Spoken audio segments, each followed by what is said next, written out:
Hola, ¿qué tal estáis? Espero que muy bien. Bienvenidos a vuestro canal Espiritualidad Práctica. Continuamos con el estudio sobre el paralelismo entre la vida de José y la vida de Jesús. En el pasado vídeo vimos el significado de la lucha del ángel de Dios con Jacob. Vimos cómo Dios eligió a Jacob para cumplir en él la promesa dada por Dios a Abraham. Recordemos cuál fue esa promesa. Leamos Génesis 12, 2 y 3. Dice: haré de ti una nación grande y te bendeciré, y de veras haré grande tu nombre. Y resulta ser tú una bendición, y ciertamente bendeciré a los que te bendigan, y al que invoque el mal contra ti, lo maldeciré. Y ciertamente se bendecirán por medio de ti todas las familias de la tierra. Indudablemente, Dios escoge al siervo que lo busca y le obedece. Así lo hicieron Abraham, Isaac y Jacob. Además, Dios prueba a sus siervos. Abraham e Isaac fueron probados cuando Dios pidió a Abraham que sacrificase a su hijo Isaac. Situándonos en el contexto, en la época de Abraham, vamos a entender por qué Dios hizo esto. En el tiempo de Abraham era una práctica común de los pueblos paganos sacrificar a sus hijos a dioses como Moloc o Baal, pidiendo protección y favores a Moloc y lluvia y abundantes cosechas a Baal. Pero el Señor quiso que Abraham supiera que él no acepta sacrificios humanos por ser una abominación. Así pues, Dios probó la fe de Abraham y su obediencia y evitó por medio de un ángel que Isaac sufriera daño alguno. Así mostró Dios a Abraham que el Señor no acepta prácticas paganas y que los sacrificios humanos son repudiados por él. Son abominaciones que él rechaza totalmente. De hecho, cuando se dio la ley y los decretos a Moisés, se prohibió tajantemente esa práctica, porque Yahvé es un Dios justo y amoroso. No es como los demás dioses que en realidad son demonios y hacen que sus propios siervos ofrezcan en sacrificio a sus hijos. Podemos leer esto en Salmos 106, 37. Dice: y sacrificaron a sus hijos y a sus hijas a demonios. También 1 Corintios 10, 20 dice: antes digo que lo que los gentiles sacrifican, a demonios lo sacrifican. Así pues, vemos cómo los dioses paganos, incluidos los dioses romanos y griegos, eran ángeles caídos que se hicieron pasar por dioses y exigían adoración, es decir, eran demonios. A todo esto, Isaac cargó con el haz de leña para su propio sacrificio sin saberlo, y solamente preguntó: ¿dónde está el carnero para el sacrificio? A lo cual respondió Abraham: Dios proveerá el carnero. Así fue. Este pasaje simboliza cómo todos nosotros hemos sido rescatados de la muerte, al igual que lo fue Isaac, gracias al sacrificio del Cordero de Dios, Jesús el Cristo. De esta manera fueron probados tanto Abraham como Isaac, porque Isaac podría haberse rebelado contra Dios y contra su padre. Podría haber pensado: quiere sacrificarme como a los paganos. Pero confió en su padre y en Dios. ¿Cómo fue probado Jacob? Jacob fue el escogido por Dios desde antes de nacer, pero tuvo que luchar con Dios y con los hombres para conseguir las bendiciones de Dios. Dios hizo que naciera Jacob en segundo lugar, después de su gemelo Esaú, y tuvo que esforzarse, tuvo que ingeniárselas para conseguir primero la primogenitura, a la que Esaú no dio ningún valor y vendió por un plato de lentejas. Segundo, luchó por la bendición de su padre, haciéndose pasar por su hermano Esaú. Y finalmente luchó con el ángel de Dios para obtener la bendición de Dios. Jacob resolvió los conflictos con los hombres siempre de manera pacífica, venciendo el mal con el bien, porque su hermano Esaú quería matarlo. Pero él colmó a su hermano de regalos y se ofreció como su siervo, y así logró la reconciliación. La lucha de Jacob con el ángel simboliza la lucha de Jacob por obtener las bendiciones de Dios. Así fue probado Jacob, por su esfuerzo. También nosotros seremos probados durante la gran tribulación que promoverán el anticristo y el falso profeta. Así que debemos fortalecer nuestra fe ahora y estar preparados y mentalizados para ese momento. Porque ¿qué pasará cuando nos digan, si no te pones la marca de la bestia, no podrás comprar ni vender? A muchos les pasará como a Esaú. Venderán su salvación a cambio de un plato de lentejas, a cambio de la comodidad de poder comprar alimentos. Quizás muchos tengan que exiliarse a otros países. Así seremos probados. Empieza a fortalecer tu fe y a mentalizarte sobre esa prueba ya. Porque Cristo viene sin avisar, viene como ladrón en la noche. Sus siervos estamos avisando, pero mucha gente no escucha, no le da importancia, como las vírgenes necias, están dormidos. Bien, sigamos con el relato de la vida de José, que es una tipología de Jesús. En el estudio anterior nos quedamos por el pasaje donde los hermanos de José le quitan la túnica y lo echan a un pozo seco y se sientan a comer pan.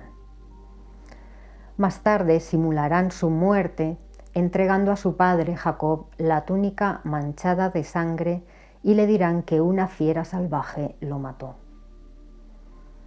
Aquí encontramos otra similitud con la vida de Jesús, y es que los hermanos de José se sientan a comer pan, desoyendo el clamor de su hermano dentro del pozo, justo antes de simular la muerte de José. De igual manera, los judíos comieron pan sin levadura durante la Pascua, antes y después de la muerte de Jesús, en la fiesta de las tortas no fermentadas. Continuamos leyendo Génesis 37, 25. Dice: Cuando alzaron los ojos y miraron, pues aquí venía de Galaad una caravana de ismaelitas y sus camellos iban cargados de ládano. El ládano se obtiene de la resina de una planta, la jara, y se utiliza para elaborar perfumes e incienso y como fijador de perfume. También traían con ellos bálsamo y mirra, y lo llevaban a Egipto. Aquí encontramos otra similitud. José fue llevado a Egipto con estos ismaelitas debido al odio hacia él de sus hermanos.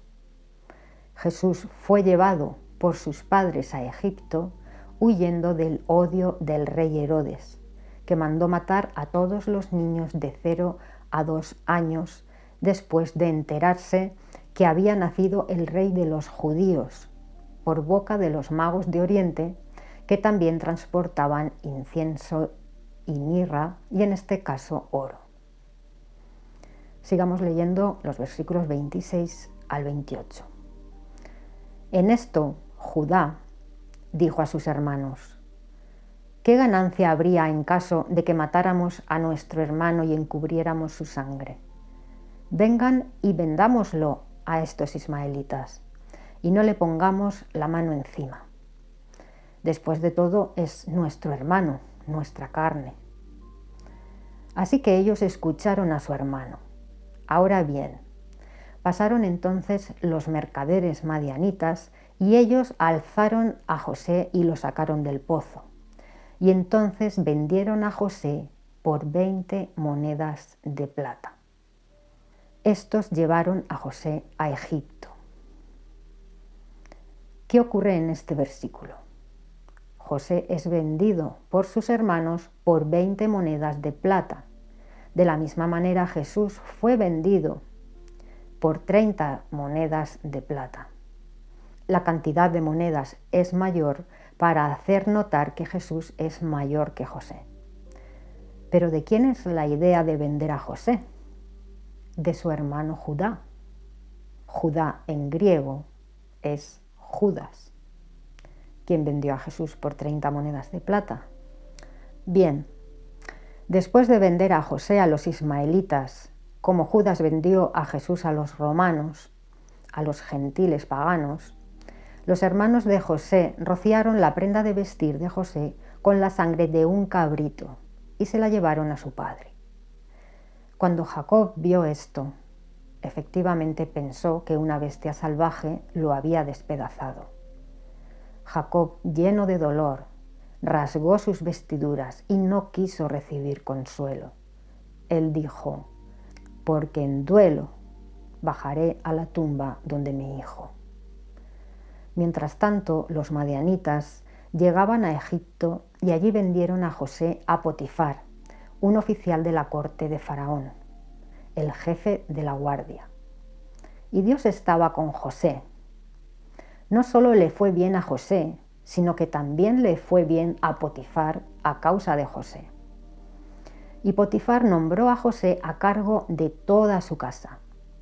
José era hermoso por dentro y por fuera, y la esposa de Potifar lo tentaba y le proponía tener relaciones sexuales con ella día tras día.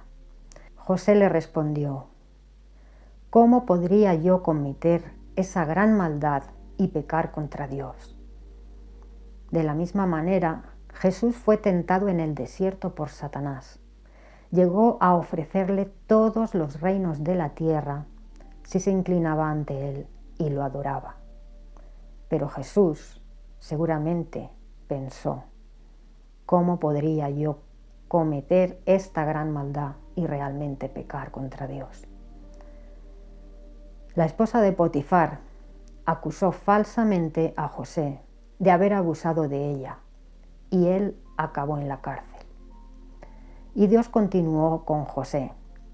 Así que el oficial principal de la prisión encargó a José que se hiciera cargo de todas las tareas diarias en la prisión, porque Yahvé estaba con José y hacía que tuviese éxito en todo. Ahora bien, aconteció que el copero de Faraón y el panadero de Faraón pecaron contra su señor, el rey de Egipto.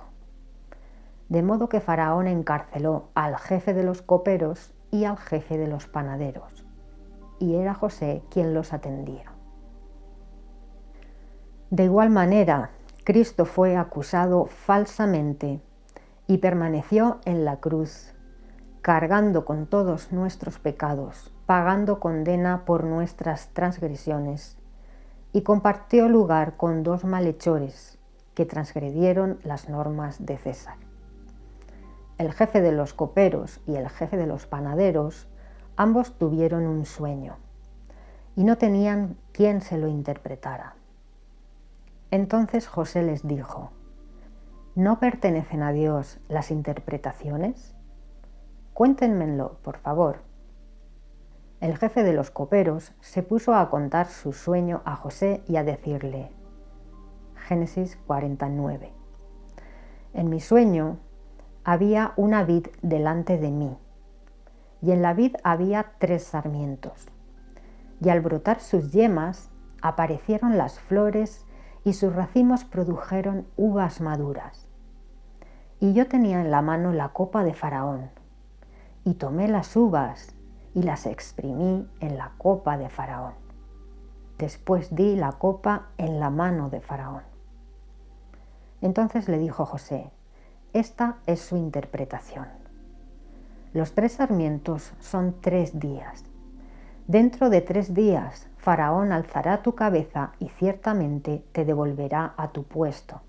Y ciertamente darás la copa de Faraón en su mano, como acostumbrabas a hacer antes, cuando eras su copero.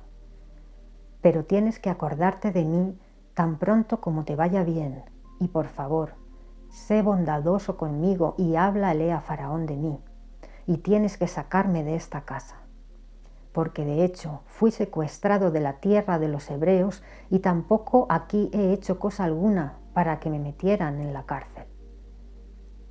Cuando el jefe de los panaderos vio que había interpretado algo bueno, él a su vez dijo a José: también yo estaba en mi sueño, y mira que yo tenía 3 cestas de pan blanco sobre la cabeza, y en la cesta de arriba había toda clase de manjares hechos por un panadero para Faraón.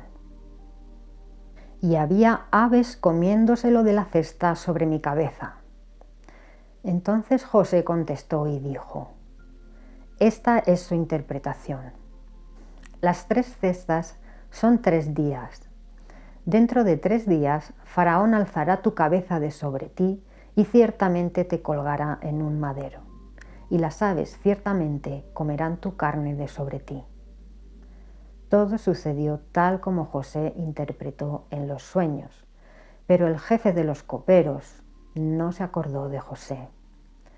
No lo hizo hasta que un día el faraón tuvo un sueño que le preocupó en gran manera y no halló en su entorno a nadie que pudiese descifrar el significado de su sueño. Entonces sí, el jefe de los coperos se acordó de José. Le dijo: hay un hebreo en la cárcel de Faraón, siervo del jefe de la guardia, que nos interpretó al jefe de los panaderos y a mí nuestros sueños, y sucedió exactamente así, como él dijo. Entonces Faraón hizo que José fuese llevado ante su presencia, y le dijo: he oído decir de ti que al oír un sueño puedes interpretarlo. En eso José contestó a Faraón y dijo: a mí no se me ha de tomar en cuenta. Dios anunciará bienestar a Faraón. Como veis, José nunca se atribuía la interpretación de sueños a sí mismo, sino que siempre decía que era Dios el que interpretaba los sueños. Igualmente Jesús siempre decía: no hago nada por mi propia cuenta, sino que hago lo que veo hacer a mi Padre. Hago su voluntad. Y Faraón pasó a hablar a José: pues bien, en mi sueño yo estaba de pie en la margen del río Nilo, y vi que salían del Nilo 7 vacas gruesas de carne y hermosas de forma, y se pusieron a pacer entre la hierba del Nilo.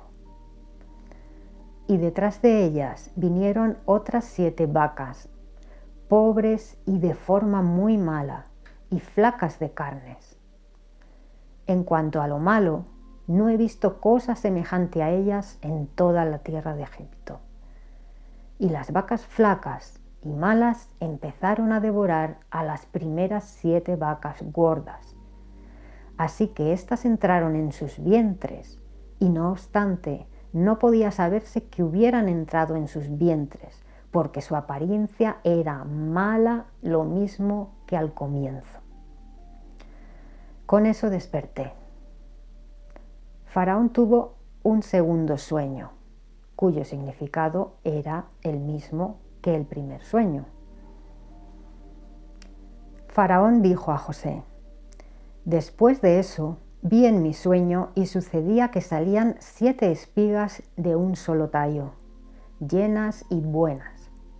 Y sucedía que había 7 espigas secas, delgadas y chamuscadas por el viento del este, que crecieron después de ellas. Y las espigas delgadas empezaron a tragarse a las 7 espigas buenas, de modo que se lo dije a los sacerdotes practicantes de magia, pero no hubo quien me lo interprete. Entonces José dijo a Faraón: el sueño de Faraón es uno solo, es decir, significan lo mismo. Lo que el Dios verdadero va a hacer, lo ha declarado a Faraón. Las 7 vacas buenas son 7 años. Igualmente, las 7 espigas buenas son 7 años. El sueño es uno solo. Y las 7 vacas flacas y malas que salieron después de ellas son 7 años. Y las 7 espigas vacías y chamuscadas por el viento del este resultarán ser 7 años de hambre. Mira que vienen 7 años de gran abundancia en toda la tierra de Egipto, pero ciertamente se levantarán 7 años de hambre después de ellos, y ciertamente será olvidada toda la abundancia de la tierra de Egipto, y el hambre simplemente consumirá la tierra. Y la abundancia que hubo en el país no se conocerá a consecuencia de aquella hambre que habrá después, porque ésta ciertamente será muy grave. Y el hecho de que el sueño le fue repetido 2 veces a Faraón significa que es algo que está firmemente establecido de parte de Dios. Y Dios está apresurándose a hacerlo. Por tanto, busque Faraón un hombre discreto y sabio y establezcalo sobre la tierra de Egipto. Y tiene que recoger 1/5 del grano durante la cosecha de esos 7 años de abundancia y almacenarlo y protegerlo. Faraón le dijo a José: puesto que Dios te ha hecho saber todo esto, no hay nadie tan discreto y sabio como tú.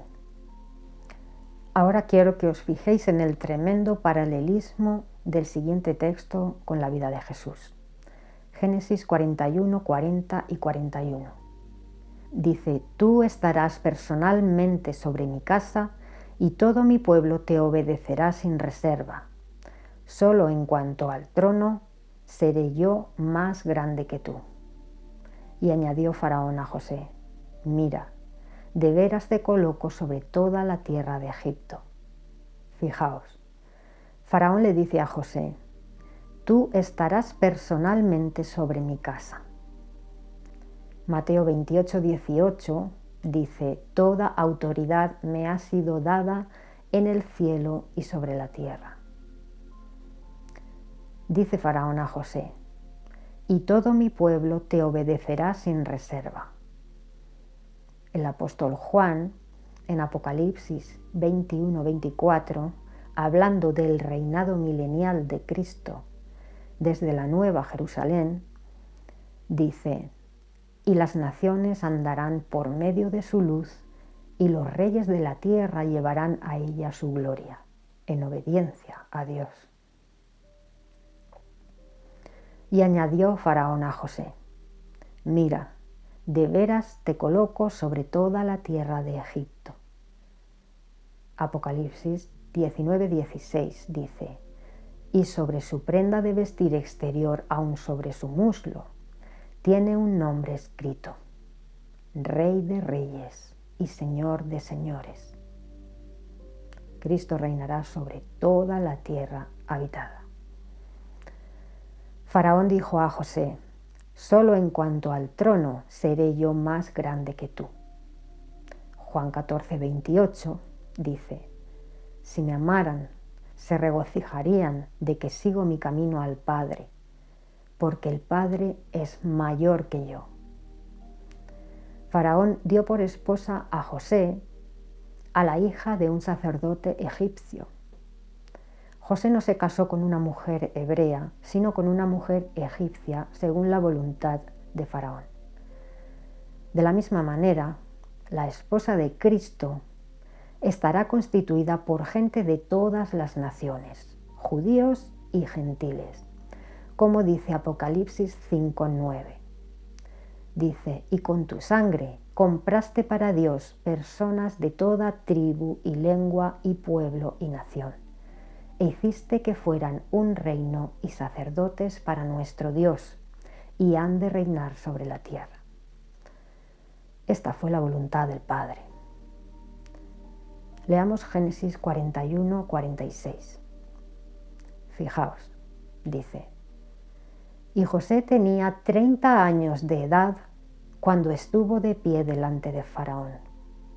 Entonces salió de delante de Faraón y recorrió toda la tierra de Egipto. Así también nuestro Señor Jesucristo tenía 30 años de edad cuando dio comienzo su ministerio delante de su Padre y salió para glorificarlo dando testimonio en las regiones de Galilea, Judea, Samaria, Decápolis al este del Jordán y Tiro y Sidón, ciudades fenicias. José tuvo 2 hijos, Manasés y Efraín, en el periodo de los 7 años de abundancia de grano. Después de esto vinieron los 7 años de escasez. Como dice Hebreos 1:1, en la antigüedad Dios nos habló por medio de los profetas y ahora nos está hablando por medio de su Hijo. Pero desde la muerte del último profeta, Malaquías, hasta el nacimiento de Jesús, hubo un silencio profético de 400 años. Estos 400 años realmente fue un periodo de escasez del pan de vida, de la palabra de Dios, y con la venida del Mesías cesó este periodo de escasez de alimento espiritual para nosotros y recibimos con gozo a Cristo, el pan de vida, el maná que baja del cielo. Sigamos leyendo Génesis 41:55. Dice: finalmente toda la tierra de Egipto llegó a tener hambre, y el pueblo empezó a clamar a Faraón por pan. Entonces dijo Faraón a todos los egipcios: vayan a José. Lo que les diga, eso han de hacer. Y el hambre se halló sobre toda la superficie de la tierra, y José empezó a abrir todos los depósitos de grano que había entre ellos y a vender a los egipcios. Personas de toda la tierra vinieron a Egipto a comprar a José, porque el hambre azotaba toda la tierra. De igual manera, después de esos 400 años de hambruna espiritual, sin escuchar la palabra de Dios a través de los profetas, finalmente encarna el Mesías, el pan de vida, y nos llena con la abundancia de Dios. Durante su estancia en la tierra, Jesús no solo nos revela enseñanzas y milagros, sino que nos revela su amor incondicional por la humanidad, poniendo la vida para rescatarnos de la muerte, de la injusticia, de la enfermedad y de todo lo que conlleva el pecado. Todo esto por gracia. Leamos Génesis 42:1. Finalmente Jacob oyó que había cereales en Egipto y dijo a sus hijos: bajen allá y cómprennos de allí, para que no muramos. Versículos 3 y 4. Por consiguiente, bajaron 10 hermanos de José a comprar grano a Egipto. Pero Jacob no envió a Benjamín, hermano de José, con sus otros hermanos. En este pasaje va a haber un cambio de escenario y se va a desarrollar en Egipto. Y en cuanto a los paralelismos con la vida de Jesús, también hay un cambio en cuanto al significado de los personajes. Os explico. Ahora los hermanos de José ya no se dedican a molestar a José, sino que se dedican a buscar el pan de vida, porque tienen hambre y se arrepienten de sus pecados. Aquí se nos revela a la parte del pueblo judío que busca el pan que da vida y que nace de nuevo por arrepentimiento. Ahora los hermanos de José representan a la parte del pueblo judío que busca a Jesús para saciar su hambre y su sed espiritual. También los 10 hermanos de José, enviados por su padre a tierra extraña, representan a los profetas que Dios envió a la tierra en la antigüedad. En ese tiempo reservó a su hijo y no lo envió sino después de esos 400 años de silencio profético. Recordemos que el número 10 significa algo o alguien enviado por Dios para una misión en la tierra. Es algo destinado a su cumplimiento o labor en la tierra. Estos profetas tuvieron su misión en la tierra. Es posible que ya existieran en los cielos y fuesen enviados a la tierra, como ocurrió en el caso de Juan el Bautista, que fue el Elías que las Escrituras decían que tenía que venir antes de la venida del Mesías, y que volverá por segunda vez como uno de los 2 testigos antes de la segunda venida del Mesías. Leamos Génesis 42, 6. Dice: y José era el hombre que estaba en el poder en el país.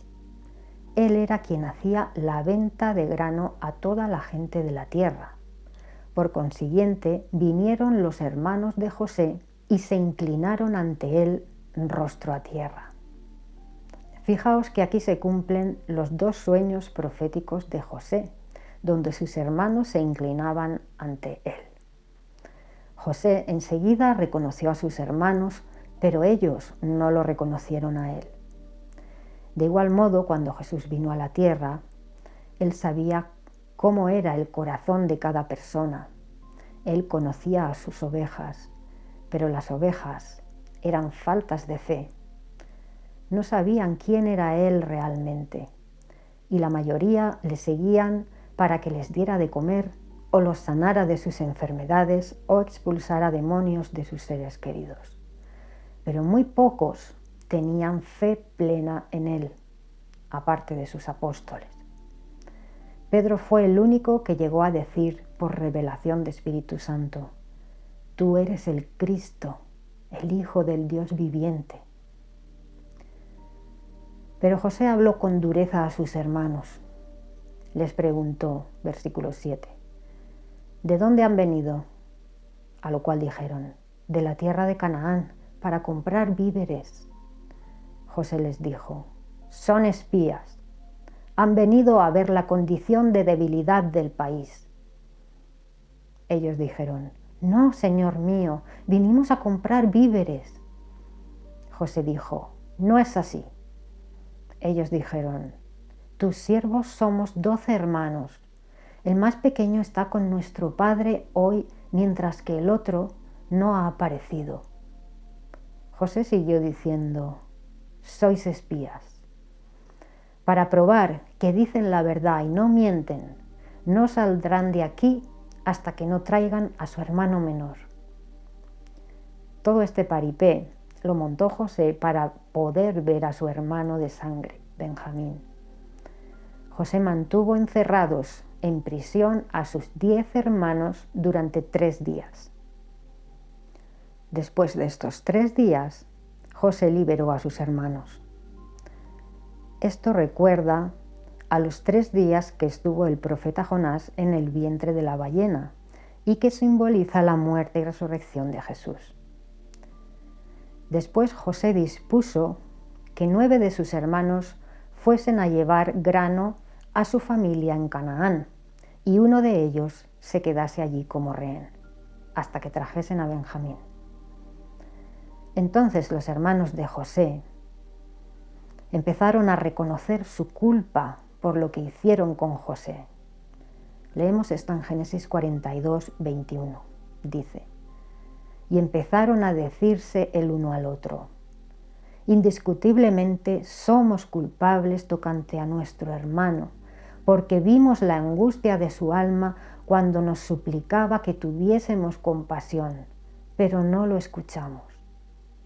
Por eso nos ha sobrevenido esta angustia. Rubén dijo: su sangre ciertamente está siendo reclamada. ¿Recordáis lo que le sucedió a Caín cuando mató a Abel y su sangre clamaba desde el suelo? Caín fue desterrado de su familia y de su tierra. Igualmente sucedió cuando los judíos no tuvieron compasión de Jesús y no quisieron indultarlo, sino que dijeron: que su sangre caiga sobre nosotros y sobre nuestros hijos. Efectivamente, en el año 70 se cumplió esta petición y Jerusalén fue asediada y destruida por el general romano Tito. Y los judíos, unos fueron asesinados, otros vendidos como esclavos y los demás fueron desterrados, esparcidos por el mundo en lo que se conoce como la diáspora judía. José escuchó el lamento de sus hermanos y se apartó de ellos y empezó a llorar. Luego volvió, tomó a Simeón y lo ató ante los ojos de ellos. José dio la orden a sus siervos de que llenasen de grano los costales de sus animales y también de que metieran en los costales el dinero que habían pagado por el grano y darles provisiones para el viaje. Cuando llegaron al alojamiento y fueron a dar de comer grano a sus animales, encontraron el dinero en sus costales. Temblando se dijeron unos a otros: ¿qué es esto que nos ha hecho Dios? Pensaban que iban a ser acusados de robo. Por fin llegaron a donde Jacob, su padre, y le contaron todo lo sucedido. Hasta aquí la lectura de la vida de José en el vídeo de hoy. Pero hagamos un resumen de las similitudes entre la vida de José y la vida de Jesús. Ambos eran el hijo amado de su padre. Ambos recorrieron ciudades buscando a sus ovejas perdidas. Ambos fueron odiados y acusados porque les tenían envidia. Ambos compartieron lugar de tormento con otros dos malhechores. Uno obtuvo juicio favorable y el otro desfavorable. Ambos fueron vendidos por un puñado de monedas de plata. Ambos profetizaban. Ambos fueron tentados y no cayeron en la tentación. Ambos fueron la mano derecha de la autoridad suprema, José en Egipto y Cristo en el cielo. Ambos saciaron el hambre de los que buscaban el pan que les daba vida. A ambos les fue dada toda autoridad por alguien superior a ellos, José en Egipto y Jesús sobre la tierra y el cielo al completo. Las esposas de ambos incluían gente de las naciones. Ambos tenían 30 años de edad cuando comenzaron su ministerio, y ambos perdonaron a los que fueron sus acusadores de manera injusta, porque se arrepintieron de ello, nacieron de nuevo. Ambos atribuían todas las bendiciones y milagros y profecías a Dios y no a sí mismos. Como veis, hay cantidad de similitudes entre la vida de José y la vida de Jesús. No puede ser casualidad, sino una muestra de lo que tenía que venir. Hasta aquí el vídeo de hoy. Espero que os haya sido de utilidad la información.